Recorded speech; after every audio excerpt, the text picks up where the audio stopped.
নমস্কার। আমাদের ছোট্ট নাটক সবজির জীবন।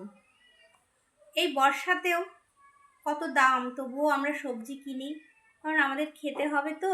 কিন্তু আমরা কেউ বুঝি না, আমাদের যেমন কষ্ট হয়, সবজিরও কিন্তু একটা প্রাণ আছে, তাদেরও কষ্ট হয়। তা সেই সবজির জীবন নিয়ে সবজিদের কী ধরনের কষ্ট হয় সেটা আমি আপনাদের বলছি, আপনারা একটু শুনুন, মন দিয়ে শুনবেন। আলু বলছে, কিরে আড্ডাটা তো বেশ জমেছিল, হঠাৎ থামলি কেন? পটল বলছে, তোর ভয় করছে না এই গিন্নিমা ছুরিটা রেখে গেল? আলুর বক্তব্য, সেটা তো ঠিক বলেছিস, এই তো এক্ষুনি এই ছুরিটা দিয়ে কুচি কুচি করে আমাকে কাটবে, আমাকে নানা রকমের তরকারি বানাবে, ভাতে দেবে, কাঁচা লঙ্কা নিয়ে সর্ষের তেল দিয়ে কত জুত করে খাবে, আর ছোট ছোট বাচ্চাগুলো চিপস বানিয়ে বানিয়ে খাবে, তার সঙ্গে আবার একটু টমেটোর সস। পটল, তুমি কি বলছো? আমারও তো কষ্ট হয়, বলো তো।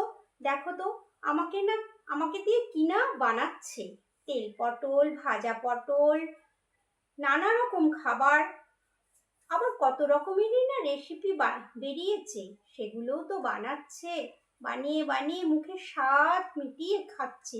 আরে উচ্ছে, তুই কাটছিস কেন? কাটবো না তো কি করব বল, হাসবো?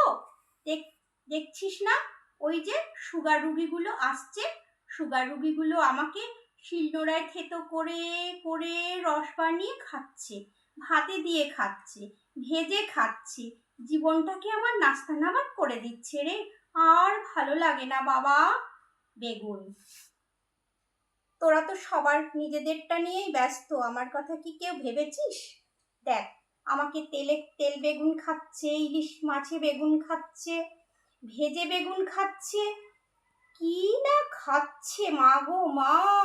ফুলকো ফুলকো লুচির সঙ্গে আমাকে ছাকা তেলে ভেজে জমিয়ে খাচ্ছে, জম্পেশ করে খাচ্ছে।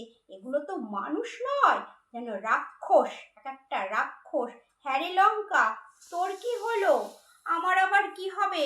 দেখছিস না সব কিছুতে আমাকে লাগছে, আমাকে খেয়ে জিভে জ্বালা করছে, জ্বলে মরছে, তবুও কি আমায় ছাড়ছে?